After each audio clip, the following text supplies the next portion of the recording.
Boa noite, galera! Vai começar aí a brincadeirinha que eu mais gosto, Trades do Além! Galera, sejam todos bem-vindos aí ao Trades do Além. Muito boa noite a todos. Vamos lá, né, pessoal? Começar aí. Domingão. Como é que foi o feriado aí? Foi bom? Meteram o pau? Hã?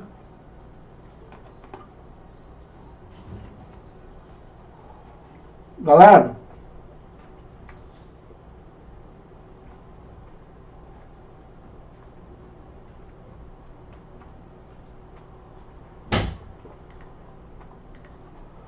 nós vamos comprar o ouro e vender o dólar aí na abertura, tá?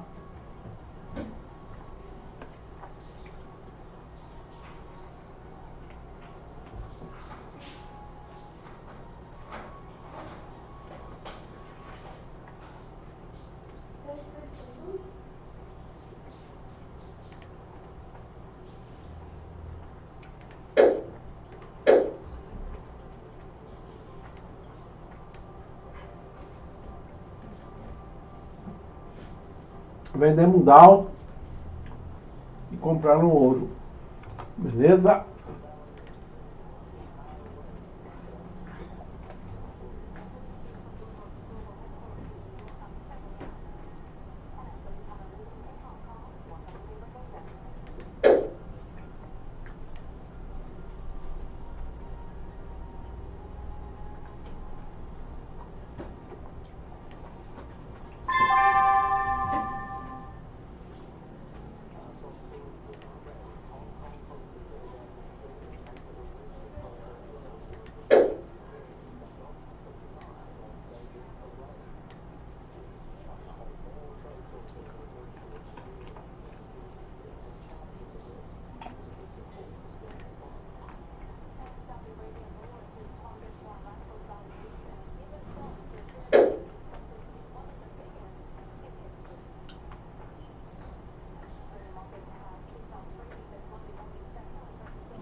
O ouro vai subir, tá, pessoal? E o dólar vai corrigir aí. Vai corrigir até amanhã.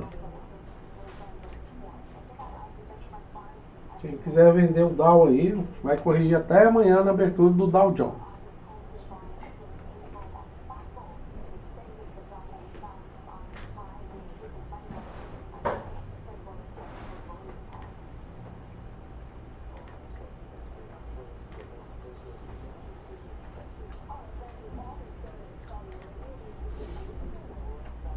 Aí, galera.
É isso aí, galera. Vamos lá. Pessoal, a partir da semana que vem, a gente vai entrar aí com um novo canal do YouTube, tá? No Forex. É só questão de organização aí. E aí as lives vão ser transmitidas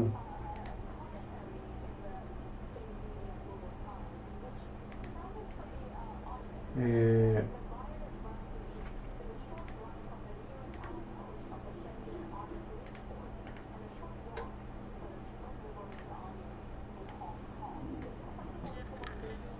as lives serão transmitidas agora nesse novo canal aqui, tá, pessoal? Aí você já faz inscrição. Tá aí o link aí, ó, no chat. Já faz inscrição aí. E aí, a partir da semana que vem, a gente vai continuar mais uma semana aí, tá? Transmitindo aqui nesse canal, Trades do Além. E aí, depois de uma semana, a gente vai começar a transmitir nesse canal aqui. Então, vai ter uma semana de divulgação. Aí, a gente vai divulgar aí algumas coisinhas que devem vir pro ano que vem. Algumas novidades aí que a gente já está esquematizando aí para o ano que vem. Tá? Para o Forex. Então aqui o canal já está pronto, né? Esse aqui é uma das novidades. Aí nós vamos ter outras novidades, né? Nós vamos ter aí o app para o call, tá? Então, da onde você estiver, eu vou mandar um call para você, e você vai receber um alerta, um sinal, e aí você faz a operação da onde você estiver através do celular. Você não precisa nem estar na tela. Você pode estar em qualquer lugar do mundo. Qualquer lugar do mundo. Você pode estar aqui no Brasil, você pode estar fora, você pode estar no morro, escalando, você pode estar dentro do banheiro, você pode estar em qualquer buraco. Pode estar dentro de um barco, pescando. Aí você recebe um call meu, senhor. Aí vai ter esse app aí.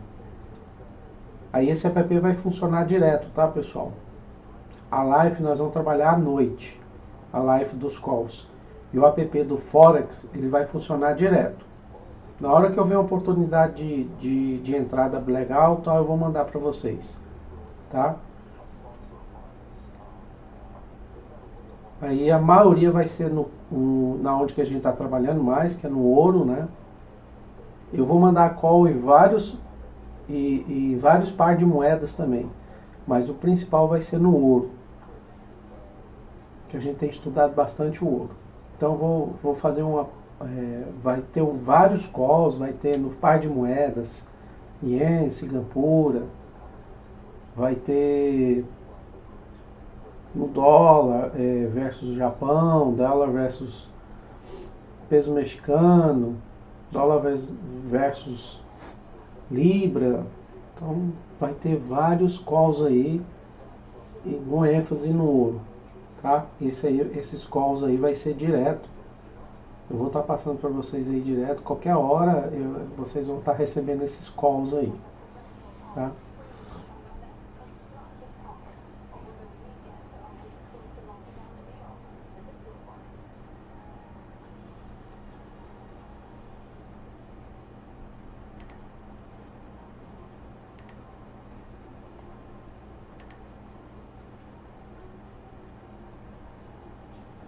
Fala, Alex.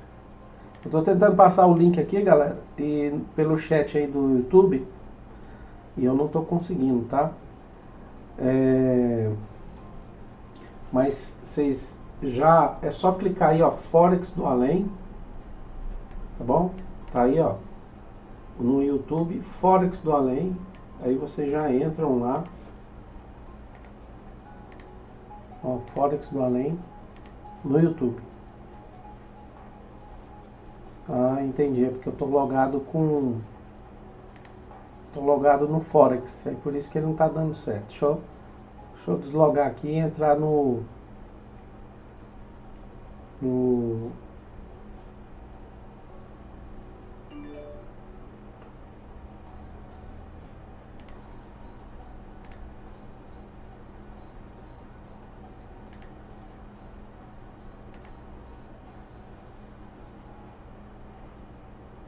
Pronto, agora acho que vai.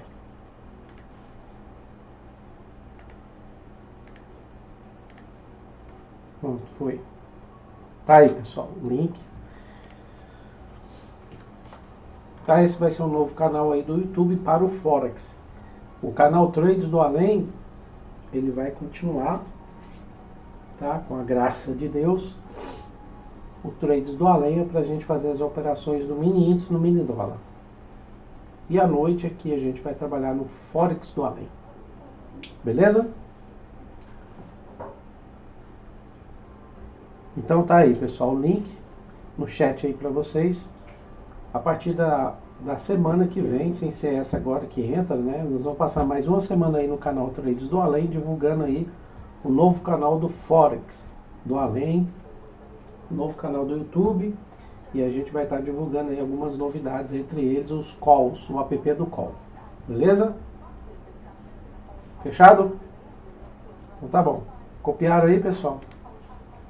Ok. Vamos lá. Venda no Dow, compra no ouro.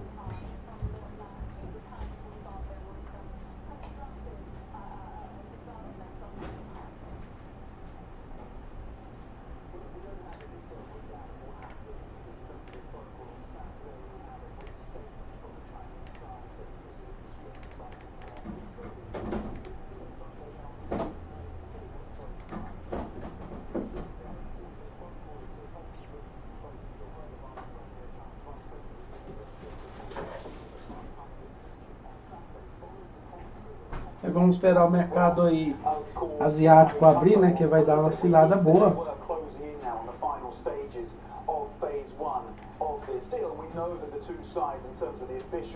On both negotiating teams have been wrangling over the details of things like China's pledge to buy more agricultural purchases from the US side in terms of the quantities, in terms of the time frame, and also industrial or intellectual property, and of course their currency commitments as well around the yuan. All those things in terms of the details have been discussed by lower ranking officials. Then you had this phone call on Saturday that again seems to be... Aí quem comprou aí when you're in the final stages of these trade negotiations, typically they are the diciest in terms of the possibility for the talks breaking down. Of course, you only need to cast your eye back to May of 2019, May of this year, when of course we thought we were getting close to a deal, and then Tem que stopar aqui, tá, pessoal? of course, the big question is whether Trump can put his name to the deal that is being fleshed Vem aí no out by the two sides. Ultimately, I think it comes down to that. 14,6560.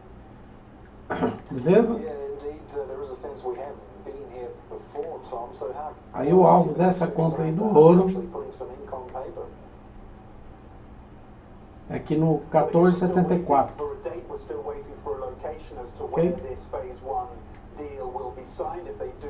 Indeed get to that point, but again it seems like the two sides, they dovetailed in terms of their commentary on this, both the Chinese side and the US side, suggesting that there is continued momentum again around these issues around intellectual property, agricultural purchases, the currency, and of course China's key concern, which is that there is going to be some tariff relief. That's what they're pushing for, of course, a rollback, at least a partial rollback of the tariffs that the US has implemented. That is where China's energy and focus will have been over the last few weeks. And so, of course, whether the two sides can square those competing demands is the key question. Of course, this is, again, as many China analysts would say, the easier part of the broader trade negotiations. It is phases 2 and 3, where you really start to tackle the structural problems, the structural issues, as the US would see it, things like industrial policy, the issues that are far more contentious than whether or not China will buy more soybeans from the US. Nonetheless, we're talking about phase 1 here, and again, it does seem that for the moment the momentum is there. The question is whether or not this is something that is going to be palatable to both presidents, but ultimately President Trump. All right, Tom McKenzie in Beijing, thanks for that update. Well, as Tom said, the trade talks do remain complicated by some broad unresolved issues, and Kissinger Associates Vice Chairman Robert Hormats says that could be a major problem. Bob Tom was saying final stages are often at the diciest moment, and you say these deals often fall over in terms of differences on the implementation and verification. Can we say at this stage just how sure a footing the deal so far is on? We really can't. I mean, I would like to be optimistic about these negotiations. The two negotiators are world-class negotiators, and the Lighthizer and Vivo have been working very hard. They're both experts in this area, and I'm sure they're making progress. The problem is, and I've been a trade negotiator, as you get down to the final strokes, sometimes broad agreements have to be put into precise words, and that can be a challenge. And I think Tom laid out exactly the issues that are at stake here. One, the Chinese do want a rollback in tariffs, particularly the tariffs that were imposed by the U.S. on September 1st. The United States is pressing for more agricultural sales, which the president wants to be able to talk about when he campaigns in the Midwest. Then there are issues of intellectual property, and there are issues relating to currency. So a deal is certainly possible. Working out the final elements has obviously proved to be very challenging. I would also like to make the point that we've been through periods where we have positive talk, that we're close, we're on the verge, things are going constructively, only to find a few days later that they're not. And so we've been through this, and the other part of it is that the market jumps at what it thinks is good news and comes from the mouths of people who should know, and then the market goes up, and then when nothing happens, there's a sense of disappointment. So I would hope that as they get closer, there is less public conversation, and the focus is really on making the final deal. I think the danger is if they don't make a final deal relatively soon, then we get to the threat of the president to impose new tariffs on over $100 billion, nearly $150 billion of additional Chinese goods on December 15th. If that happens, then the positive environment that seems to be emerging from what we've heard can be jolted by a new set of American tariffs with perhaps new Chinese retaliation. And that sets us on to what I've always felt would be, if we escalate this further, really mutual assured disruption, because then the markets will be disrupted, and then there may be other things that get thrown into the equation that are even more disruptive. So this timing, we're really in an inflection point. This has to be done relatively soon, or else the danger of things getting worse in mid-December increases. In terms of disruption, what's your assessment of the manner in which these talks have been conducted? Has there been enough regular contact, do you feel, or has it all been a bit too ad hoc? Well, it comes and goes. I mean, there have been periods, as you pointed out, in May when we thought we had a deal, and then there was no deal, and then there was a period of time when there was really not very much in the way of conversations. These are people, Vivo and Bob Lighthizer, know how to negotiate. I think that that the best thing would be to have a regular series of conversations that they have, and their people, the detail people who work below them, have to get this going. But I do think now there's a seriousness of purpose. And when I was in China just recently, the Chinese officials, I think, did demonstrate that they were committed to working out an arrangement, and I think Bob Lighthizer is as well. But the Chinese are not just going to buy off on any deal. They're going to buy off on a deal that they find is consistent with Chinese interests. The lower tariffs are really one part of it, one big part of it, and that's one of the things that President Xi Jinping wants. And I think that President Trump, if he gets something good on agriculture that he can use at home, and then there's a period of calm which enables two things to happen. One, the markets become more calm and less volatile on the basis of every news story that comes out, both good and bad. And, as you point out, sets the stage for the next round, or the next 2 or 3 rounds. They're the difficult parts of the equation. And so you need at least a confidence-building agreement on this to get things going and tee them up for, it could be 2, 3, or 4, or 5 more rounds. This is a long-term process. These are difficult issues, but at least get this done and cool things down, and the notion of action, reaction, that's very disruptive to economies and makes business confidence much more problematic, and also, of course, stilts stock markets. That is very, I think, counterproductive on both sides. And also the Chinese economy. It's not, the president sort of portrays the Chinese economy as weakening because of this. The Chinese economy is certainly not growing as rapidly as you know, but I don't think it's mainly because of the trade war. I think there are a lot of other factors. And I think it's also hurting a lot of American businesses. We don't talk so much about that, but the personal businesses that use Chinese components, intermediate goods, are being adversely affected. Their profits are being squeezed. But if there's another tariff increase on December 15th, that's primarily on consumer goods. You're going to hear a lot more from American consumers. And I don't think the president wants that. I think he wants something for the farmers, and he doesn't want to do anything to adversely affect the consumers of the market. So the president and his team have a strong incentive to make a deal too. So, Ambassador, what has the Trump administration achieved in the past 18 months? Because the way that I see it, the Chinese demands haven't changed. They still want the tariffs to be rolled back. They don't really want to go too deep into IP or technology transfer.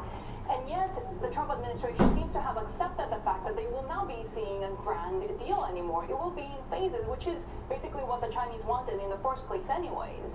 I think the Trump administration has come to recognize, certainly after May, that this big deal that they talked about is very complicated. The Chinese are not going to change their fundamental system because the U.S. pushes them to do this. There are areas where I think there can be common interests, like intellectual property. The Chinese have intellectual property, so do we. I do think some language or understandings are useful there. I do think there are areas where agreement is possible. And I think there's some mutuality, because a lot of Chinese also want to move ahead on some of these issues too.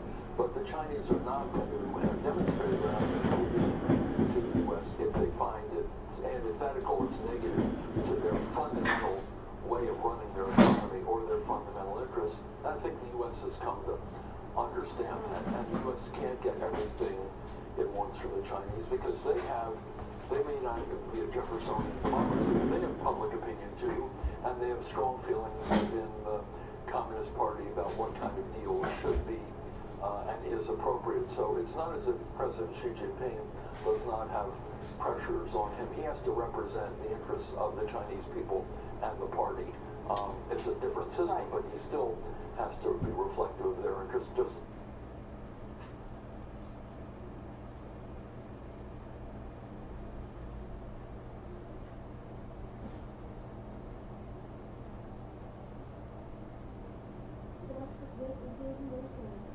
Break Asia. This is Bloomberg.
San Francisco, a lot of tech action. Our top stories this morning.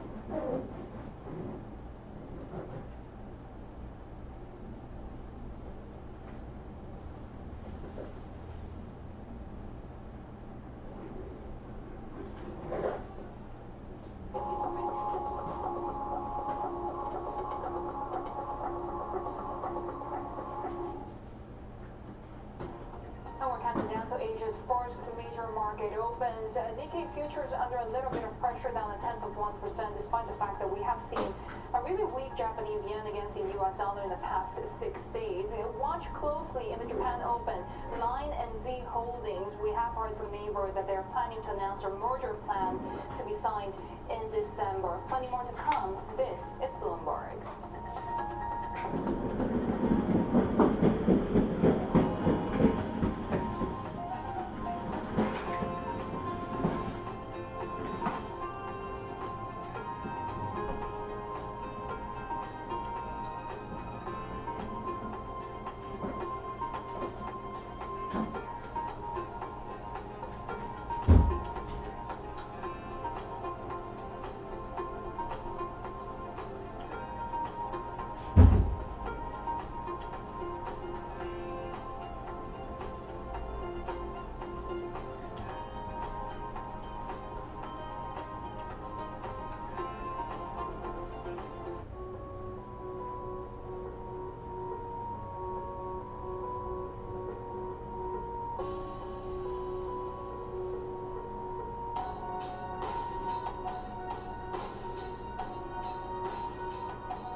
This is Daybreak Asia. I'm Sue Keenan with the first word headlines.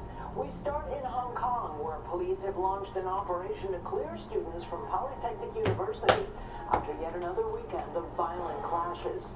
Authorities warn that officers may fire live rounds if this situation continues.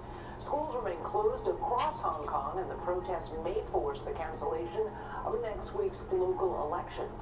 The government has cut its growth forecast as the city falls into recession. Meanwhile, the People's Bank of China says it is ready to take any measures necessary to support the economy as investment growth slows and factory output remains sluggish. Its third quarter monetary policy report highlights a rise in challenges from its previous note back in August and renewed concern about inflation. The bank says the external environment is complex. Eita! Limited scope. Saúde! Who has the most money? That's the question. And Bill Gates has apparently regained his crown as the world's richest person. He moved ahead of Jeff Bezos at the close of trading on Friday, helped in part by a cloud computing contract at the Pentagon. Microsoft shares have climbed 4% since beating Amazon to the award, taking Gates' personal wealth to $110 billion. E o ouro, só ouro. Has fallen about 2% in the same time period, and that takes Bezos down to a mere $108 billion in personal wealth. To U.S. and Chinese negotiations now. Both negotiators have held what is being described as constructive discussions on trade over the weekend to address core concerns of an interim deal. Vice Premier Leah He spoke with Treasury Secretary Stephen Mnuchin and Trade Representative Robert Lighthizer from the U.S. in a call that came at Washington's request. They agreed to stay in close contact as the negotiations move into their final stages. Global news 24 hours a day, on air and at TikTok, on Twitter, powered by more than 2,700 journalists and analysts in more than 120 countries. I'm Sue Keenan, and this is Bloomberg. We have breaking news at the moment. We are now hearing that Line and Z Holdings, that deal will be done through a share swap, and that's a merger plan that they've just announced. They will become a joint company with Naver, and SoftBank will take a 50% stake each on Line as well as Naver. Now, Line and Z Holding shares have been suspended. The merger has been announced now. Of course, we know that the Z Holding is SoftBank's internet business, and they have been looking to merge with the messaging service Line. We're now finally hearing about the merger plan, which will be signed in December. We have heard from local media like Nikkei and NHK reporting that separately Z Holdings will be the parent of Yahoo and Line and will be jointly led by current Z Holdings CEO Kentaro Kawabe and Line co-CEO Takeshi Idezawa. We're now getting the merger plan, which will be done through a share swap. In the meantime, let's get a quick check of the Australian markets, which have been now trading for about half an hour. So, what are you seeing? Sherry, Aussie shares are swinging this Monday with financials and telcos the biggest drag on the ASX 200, and the Aussie dollar just holding on to Friday's advance while Aussie yields are continuing to slip for a fifth straight session. And checking in on some stock movers in Sydney, I want to highlight Appen shares, which have been jumping as much as 10.4%. That's a September night high after the tech firm boosted its earnings guidance. On the other side of the equation, we have BlueScope Steel losing ground after Morgan Stanley cut the stock to equal weight and lowered its price target, citing that more caution is needed over steel prices. While there have been signs of improvement, spreads remain well below levels needed by BlueScope to reach its earnings estimates. And Smart Group slumping after naming Tim Lui as CEO. Now, he joined the company in 2009 and is the current CFO. Now, his new role takes effect after the retirement of Devon Villamoria at the end of February 2020, Paul. All right, thanks, Sophie. Well, Saudi Arabia set Aramco's IPO well below Crown Prince Mohammed's $2 trillion goal and pared back the size of the sale as the kingdom looks to ensure a successful offering. So let's bring in energy reporter James Thornhill. So James, this Aramco IPO not going to be the blockbuster perhaps that we were all expecting, but were we just expecting too much? No, yeah, that's right, Paul. I think the valuation range that was given, 1.6 to 1.7 trillion, is certainly more realistic than the 2 trillion that the Saudis had originally hoped for. And with only a 1.5% of the stock going to be offered here, it's really a reflection of the Saudis' expectation that they're not going to get a huge take-up from your big institutional investors in the US, North America generally, Australia and Canada. Again, they're not even going to market to those places. They're really targeting the local market predominantly. And if they get some cash from Russia and China as well, that will be a bonus. In that respect, they're trying to make it sweeter to the local investment community. Quem não entrou no ouro, pessoal, tem uma comprinha bem aqui, ó. 14,6770. E no Dow tem uma vendinha bem aqui, ó. Quem não entrou na venda aí, na abertura eu falei que era venda, né? Mas quem não entrou aí tem venda bem aí, ó. No 27,980.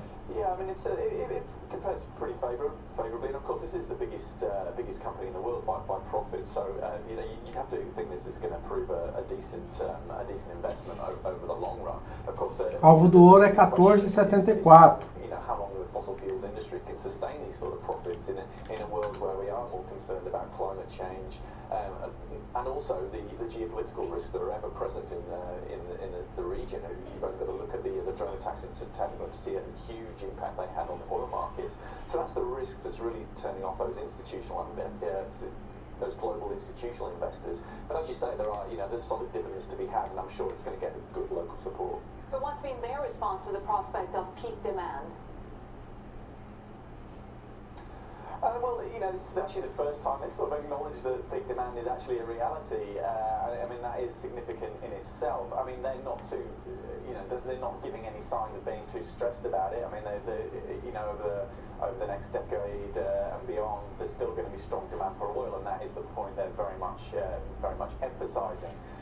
But the risk, of course, is that peak demand comes earlier than we expect with a rapid uptake of electric vehicles, and if that gathers further pace, and also switch to renewable power. The risk for these huge fossil fuel giants is that the transition comes quicker than they expect, and that the demand tails off quicker than we're expecting currently. The report that was linked to the Aramco IPO suggested around 2030, the 2030s, we might see that peak demand. But the risk is that it comes even sooner than that. Jim Thornhill, thank you, our Asia energy reporter there. Now here in the U.S., HP has rejected an unsolicited bid from Xerox, saying it, quote, significantly undervalues the company, although it remains open to further talks. HP's board issued a statement on the rejection just hours ago, saying it was unanimous. Bloomberg's Sue Keenan has more on this. Sue, so what's next? Well, this is a rather friendly, unanimous rejection of a $33.5 billion offer as these things go, because as you mentioned, HP is interested in other options, and they might include taking a look very quickly at the books. If we take a look at how Hewlett-Packard's stock price has performed, again, there has been some inkling, as you can see in the uptick in price, that Xerox was interested. They have now confirmed through their rejection that there was a $22 a share bid in a cash and stock deal. HP, again, saying that this does not correctly value their company in their view, but they are open to further talks. Fundamental questions that need to be addressed is what they say they want to explore. And one of those is that they've cited Xerox's revenue decline since 2018 raises significant questions, quoting here, for us regarding the trajectory of your business and future prospects. So what they're interested in doing is taking a look at Xerox's books, if they can do so, and they want to engage to better understand the business and the value that might be created from a combination. Sue, let's talk about activist Carl Icahn. He's been pushing for a union between these two companies. He says there's going to be big profits for investors. So what's he saying? Well, he's a very big piece of the story, and that what was not known until recently with the 13F filings is that he owns pieces of both companies. Carl Icahn, of course, the billionaire activist, often gets involved as a pusher and shaker of boards. In this case, he had a known stake in Xerox, about 10.6% stake, but he also had increased a stake to 4.23% of Hewlett-Packard, valued at roughly $1.2 billion, and that was revealed in the 13F filings just last week. Again, he has been pushing for this combination. The deal would unite companies that were once giants of American industry, but their fortunes both wane in the digital age, although you'll notice Xerox's shares have doubled in the past year, while Hewlett-Packard, after the split from the larger company, has been down this past year. Estimates are that both companies, if combined, could produce just revenues of $70 billion a year. That would make for a behemoth, and so that makes this a likely hot story to be followed in Monday trading on Wall Street. So, Keenan, thank you so much for that. And we have also a hot story developing in Japan. We're now hearing that Line and Z Holdings have agreed to merge in October 2020. Now, SoftBank and Naver are proposing taking Line private for 5,200 yen a share. Of course, SoftBank owns a 44% stake in Z Holdings, while Naver controls about 73% of Line. The two companies are now proposing taking Line private for 5,200 yen per share, although the final Line tender price is still being discussed. We had seen both Z Holdings and Line surge double digits last week. You can see that huge surge that we've seen year to date. Last week, surging 17% and 15%. Respectively. They're now suspended as we have seen this merger announcement. Plenty more to come. This is Bloomberg.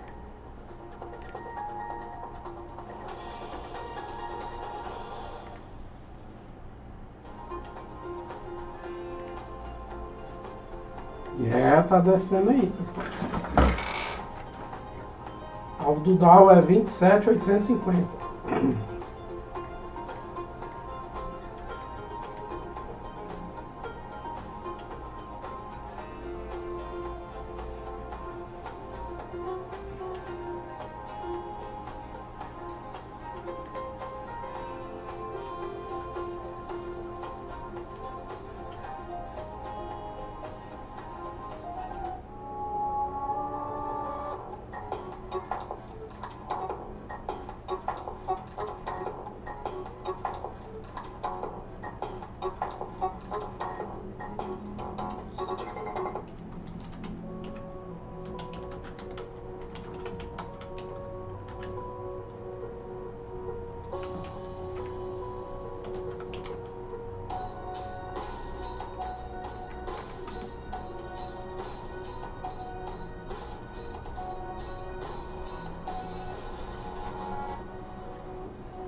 Daybreak Asia. I'm Paul Allen in Sydney. And I'm Sherry Yan in New York. Let's turn to Sophie in Hong Kong for what to check in the market. So, Sherry, while volatility has been sliding across global asset classes, the increasing uncertainty here in Hong Kong has seen the gauge of expected price swings for the Hang Seng surge 27% last week. That's the biggest jump in 6 months, while the index has retreated nearly 5% over the course of last week. And the headwinds have been building for the Hong Kong dollar, which, according to Bloomberg Intelligence, lacks fundamental appeal and could be pushed towards 785 eventually amid the unrest, which could also accelerate capital outflows. But riskies are reflecting a neutral sentiment, with 1 week and 1 month riskies slipping from August highs and trading near zero now. But IPOs and dividend payouts are among the short-term drivers that could lift the currency. But 2020 forecasts that are in so far have the Hong Kong dollar trading in the upper half of its trading band for most of next year, Paul. All right, Sophie, thanks very much. Well, markets are also awaiting some more clarity after constructive trade talks over the weekend. Let's bring in Standard Chartered macro and FX strategist Lemon Zhang. Lemon, thanks for joining us. The last time we spoke, you were talking about the US dollar being extremely... E o Dow descendo. We can have a look at the Bloomberg dollar. Segue no Dow aí, pessoal. Vendido desde a abertura aí, comprado desde a abertura no ouro. October. Do you think it's approaching fair value now, or has it got a bit more to run? Hi, thanks, Paul. Nice to be back. Yes, we do think a dollar has some further downside to go. We actually think because of the current risk sentiment turned constructive heading into 2020, we think dollar going lower from its multi-year high, and especially for Asia EM FX, we think most of our forecasts into 2020 are lower dollar Asia FX. A couple of reasons to support. US-China trade war seems to be de-escalating. Global financial conditions are easier because more central banks are expanding their balance sheet, and more importantly, the global growth have shown some tentative signs of recovery or stabilization. So we think all these are very healthy for risky assets. So we are looking at a lower dollar, especially against EM currencies, especially against Asia EM currencies. As we continue to see these trade headlines, it's really interesting to see the negative correlation that we're now seeing with the offshore Chinese yuan and 10-year treasury yields. This GTV chart on the Bloomberg showing you exactly that. You can see the second panel, the negative correlation, while the top panel is showing you the dollar and the 10-year yield. When you're taking a look at these two macro forces and trade risks, can we really expect the 10-year yield to reach that 2% handle without the offshore yuan appreciating at least to around 6.9%? That's according to BMO Capital Markets. Where do you put the offshore yuan now? We think the offshore yuan and both the onshore yuan, the strengths of them are highly based on how the trade talks turn out. So we expect US and China to reach phase one part deal by end of 2019, and market has priced in higher possibility for rollback of some of the existing tariffs. So we think if that materializes, we are looking at USD CNY to go lower to 690 from current levels until the next catalyst emerge. But if that didn't happen or some sudden escalation again, we are looking at USD CNY to go back to 710 to 715, and USD CNH to revisit 719 to try to reach 720 again. But our base scenario is USD CNY goes lower from current levels. So you potentially see the yuan back with a 6 handle again. If you were going to put some odds on that, what would they be? So we think FX is likely to be part of the trade deal, but we do not think China wants to commit to a certain level against a dollar. So we think that will be through more transparency into their FX policy. For example, more transparency in their daily fixing forecast models, or some announcement of FX intervention before they want to do it. So all this have already been on their agenda. So we think that's in line with what China wants as well. So we think that helps with onshore and offshore investors' conviction or let the market drive the FX more. So we think actually lower dollar China from current levels, and I will assign 60 to 70% of the chance. How comfortable are you going long on the Japanese yen? Because we continue to see this weakness, at least in the past week, against the US dollar. Yes. So we believe the past few weeks, the yen's weakness is because of the safe haven demand is disappearing because of the current risk environment. It's very healthy and constructive for risky assets. But we have been bullish for yen since late last year. In the same time as we were bullish with global duration call, and we remain bullish on yen because we think the real yield differentials between US and Japan are still supportive for yen strength. We are actually current FX portfolio. We have a short dollar yen in our trade recommendation, and we are looking at 100 by end of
Como é que tá aí as operações do além?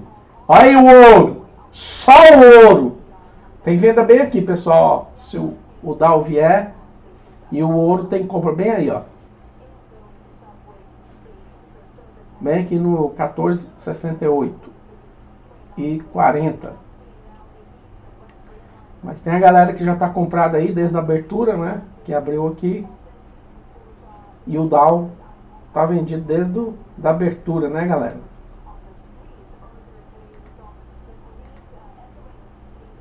Desde a abertura aqui, ó, tá vendida desde aqui de cima.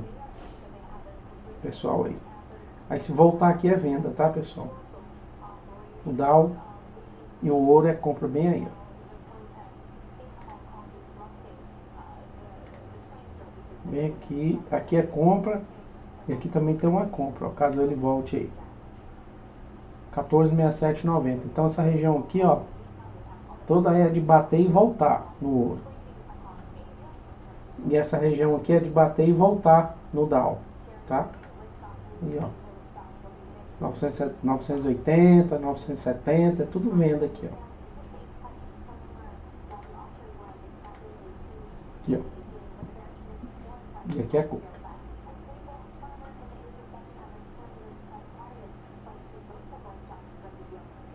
Seja bem-vindo, Victor.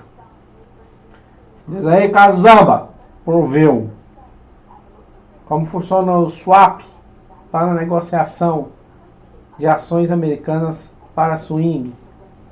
Só vai vendo, William. Compra lá e no outro dia aí você fica posicionado para você ver quanto é que foi o swap. Porque varia dia por dia. Entendeu? Não tem um preço fixo, não. Ixelles é o bicho do coco. Boa noite, Solismar. Seja bem-vindo. Lá do Gibim. O que eu acho do USD? Bom, muito bom esse par de moeda aí, ó. Excelente. Legal, ele é muito volátil, ele é muito bom para operar. Ele dá mais dinheiro do que o Dow. Ele dá mais dinheiro, ele dá mais oportunidade de entradas tanto na compra como na venda. O Dow ele é muito direcional, né? Agora esse par de moeda aí, ó, eu sei, Japão, ele oscila muito, ó. Ele oscila bastante.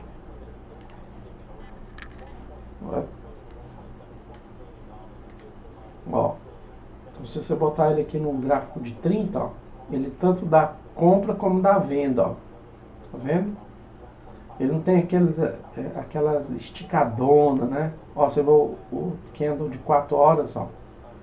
Ele deu, ó, venda, depois deu compra, depois deu venda, deu compra, deu venda, deu compra, venda, compra, venda, compra.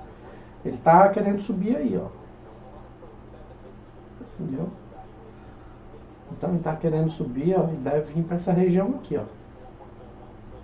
108,900. Ó, e ele sim, ele é bem rápido. Ele tanto sobe como desce. Então é uma operação que você não pode ficar muito tempo dela não. Muito tempo nela não. Ela tem uns alvos, os pontos certos, ela vai bem certo, depois ela volta. Dá para você fazer várias operações, tanto compra como venda. Ela é muito boa, esse par aqui. Entendeu? Muito legal esse par. É um dos pares que eu estudo ela. É ela e o peso mexicano. A questão do peso mexicano é que essa hora o spread dele, ó, é gigante e ele não tem movimento. Ele é bom aqui durante o dia, amanhã, depois das 7 horas da manhã. E durante a noite, esse par de moeda aqui, ó, é um dos melhores. Japão e USA, né? Porque é aberto, abre o mercado asiático e ele trabalha bem, ó.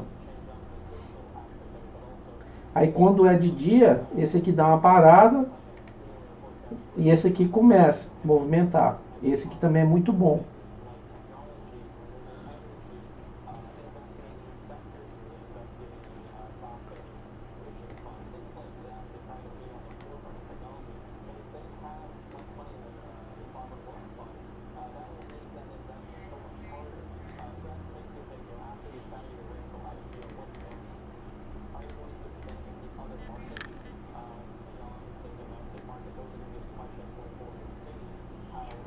Fazendo dinheiro aí, pessoal?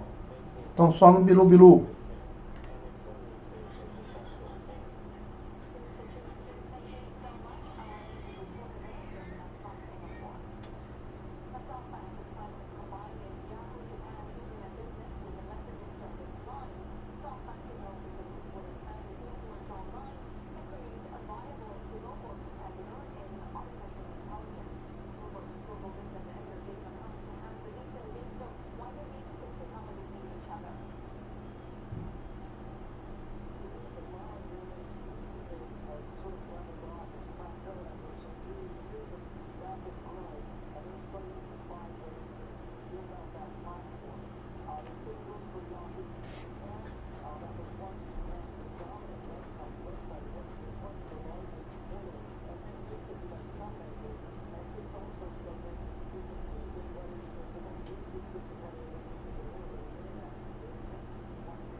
Vamos lá, galera.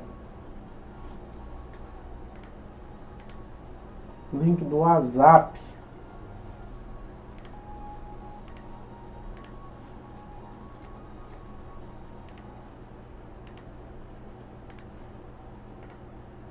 Tá aí o link aí, galera, do grupo do WhatsApp aí. Quem quiser participar aí do nosso grupo, tá aí. WhatsApp, dá uma entradinha lá que o pessoal lá tá de prontidão lá para explicar aí do que se trata aí o Forex. Galera, estamos aí com a nova página no canal do YouTube, tá? Então já faz a inscrição lá do novo canal. E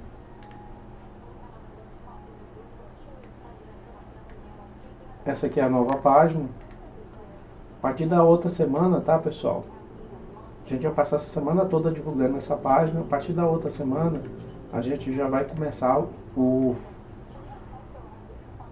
ao vivo, a live desse canal, tá?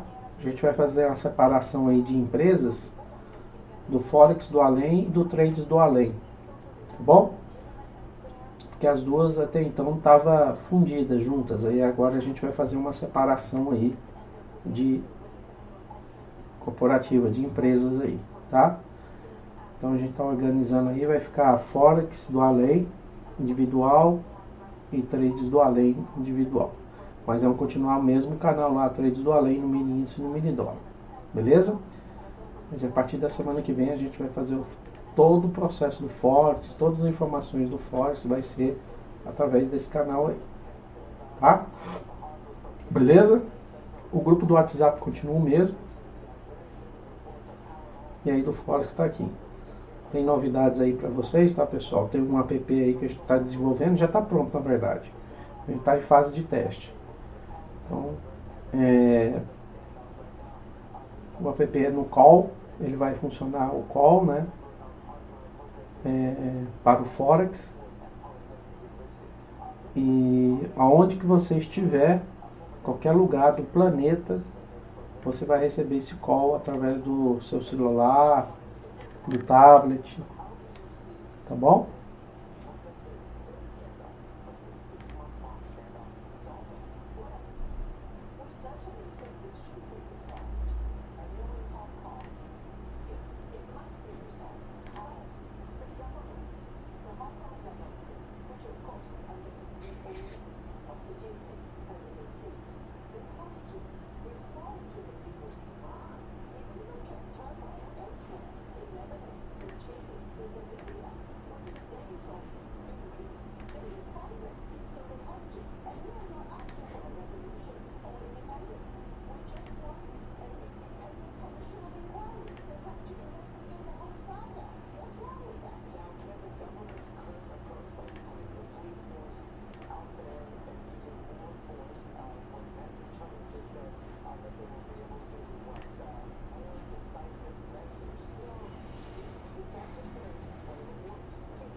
É isso aí, galera. Daqui 10 minutinhos, pessoal, 14 minutos, vai abrir aí o mercado asiático. Aí vai dar uma esfoladazinha aí, pra cima e pra baixo, tá?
Vamos lá, pessoal.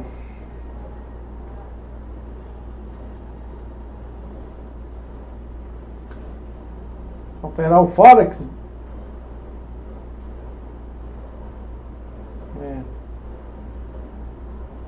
Forex é exclusivo. Entra lá no nosso canal, lá, ó, no grupo do WhatsApp. Lá a gente passa as informações lá. Tem uma galera lá prontificada para passar para você lá as informações. Viva demais. Você pode mais. Vai lá, viva demais. Entra lá para você viver demais. Aí você vai fazer operações do além demais. Por nada. Viva demais.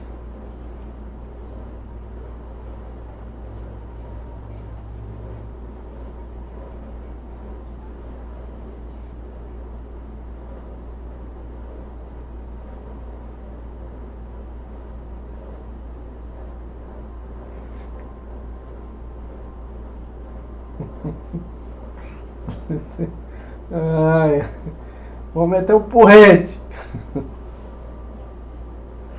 5 minutos aí para meter o porrete no Viva Demais.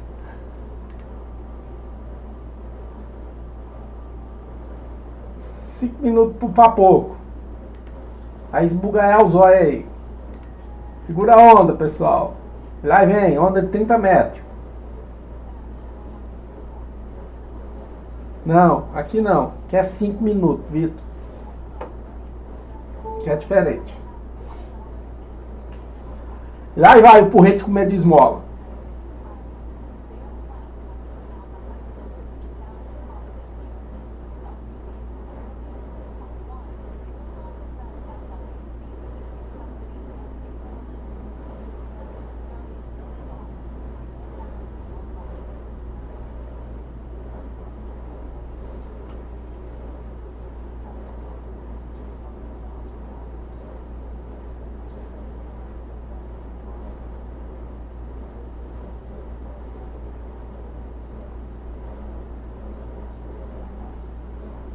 Então, porrete.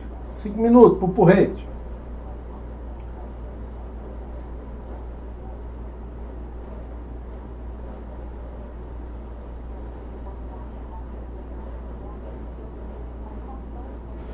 Já tá em pequena queda.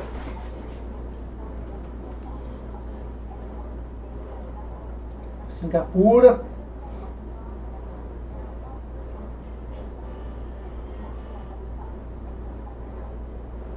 Deve dar uma porretada aí pra baixo, tá, pessoal? Dá.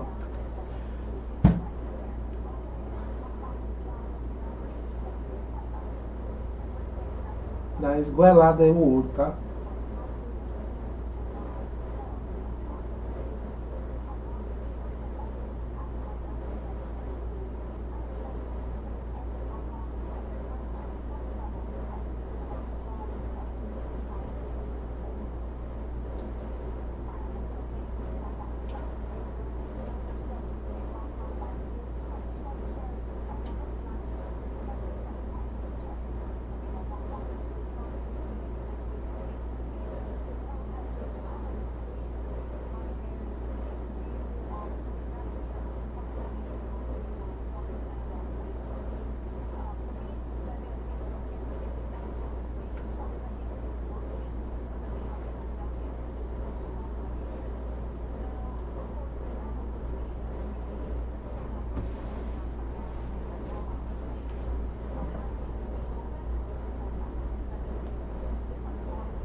Não, alguém continua lá embaixo, mal.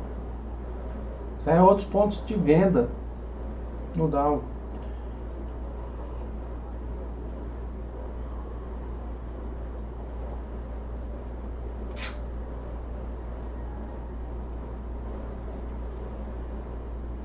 operar ouro, pessoal. Começa a operar ouro, que o ouro que dá dinheiro. O Dow aí, uma miséria danada, hein? O Dow aí é só referência pra gente aí, pra gente sintonizar que direção vai o ouro, porque o ouro que é o que dá o grana. O ouro é o ouro, né, cara? É só o ouro. Ó, já estão querendo esmagaçar aí o ouro. Tem compra bem aí, pessoal. Ó, comprado aí. 14,67,90.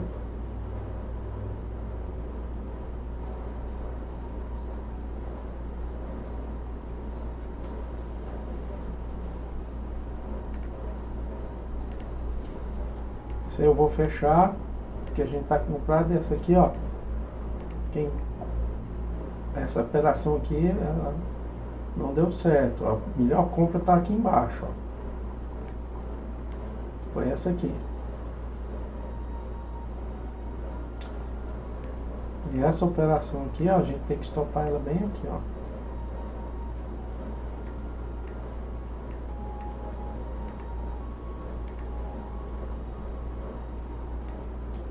Bem aí mesmo. 14,65,5. E o alvo dessa operação é no 14,73,5, 74. 14,74.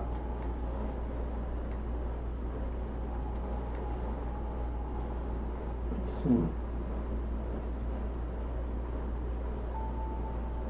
Vai abrir aí.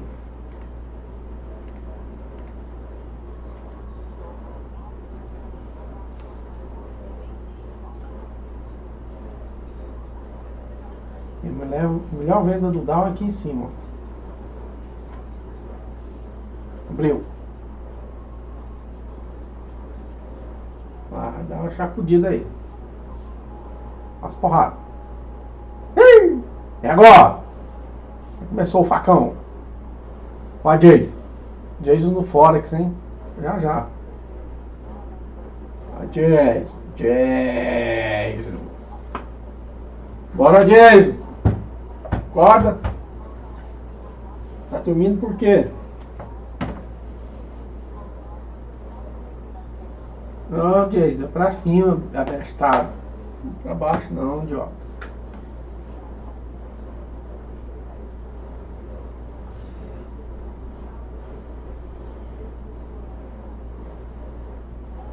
Só se os caras, no diário aqui, cara, tá apontando um topo. Se ele não confirmar aí essa volta aí, ó,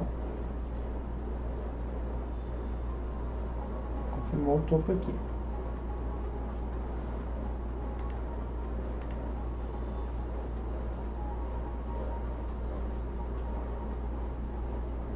Eita, basta.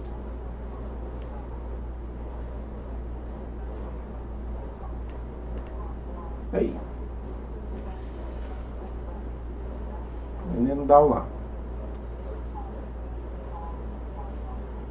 Vendemos Dow aqui, porque aqui é a abertura, ó, do dia. Foi aqui, ó.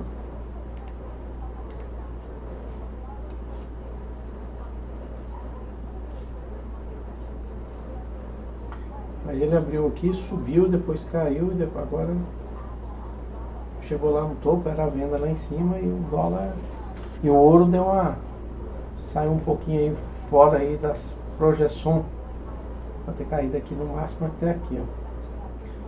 Aí ele vai buscar esse fundo aqui, ó. Aí se ele vier mais aí, ele vem para cá, ó. Por isso que o stop tem que estar aqui, porque se ele perder aqui, ele vem para baixo.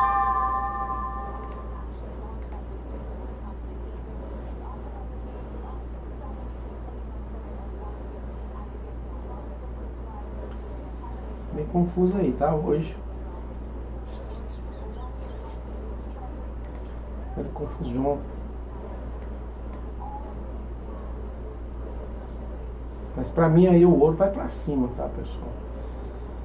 E tem alvo aqui no 14,74 ou aqui, ó. 14,72,5. Um desses dois aqui, tá? É o alvo. Montei no 7,4. Aí se ele romper o 7,4, ele vem buscar aqui, ó, 8,4. 8,3, 8,4.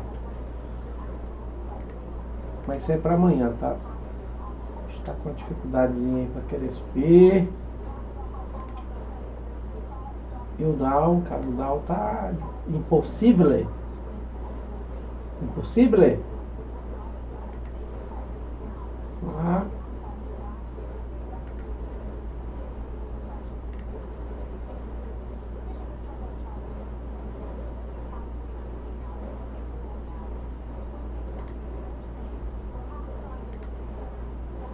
Cara, no mínimo esse ele tem que vir aí, né? Não vendeu não?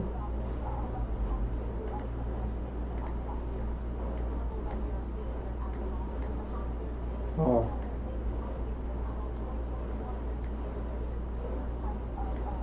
O alvo do Dow é no 27.875, por aí. Ele pode vir aqui no 50, tá, pessoal? Bem aí, ó. Então 28.875 ou no 50. Um desses dois pontos aí.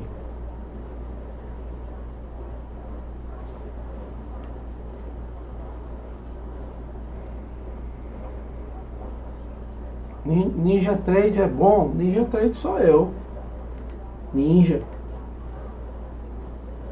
Eu mesmo. Boa noite, Rodrigo Borges.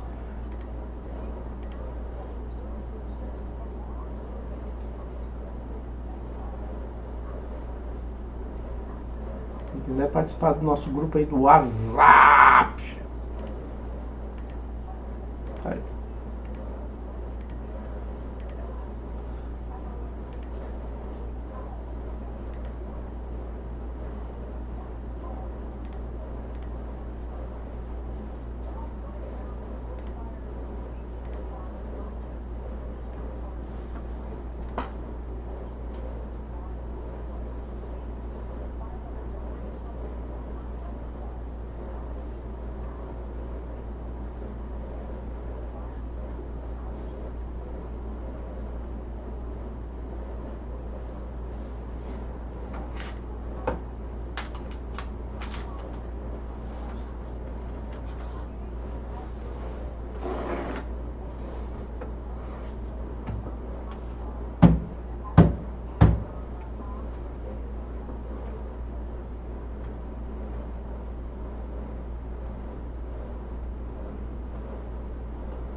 É isso aí, galera.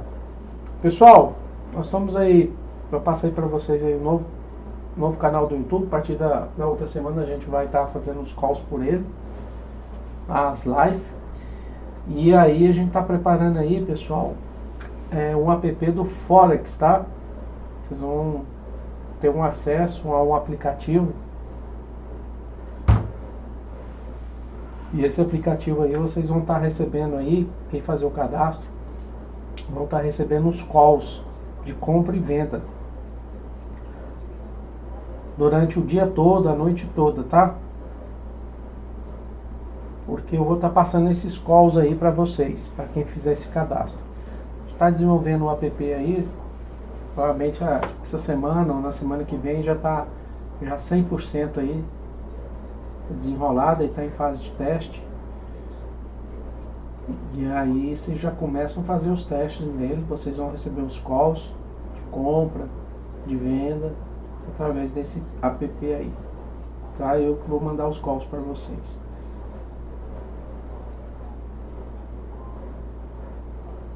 Beleza, pessoal?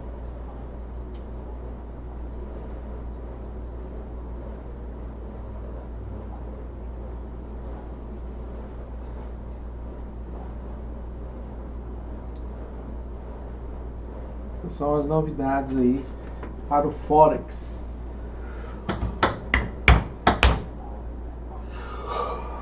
Ainda tem mais coisa aí pro ano que vem, tá?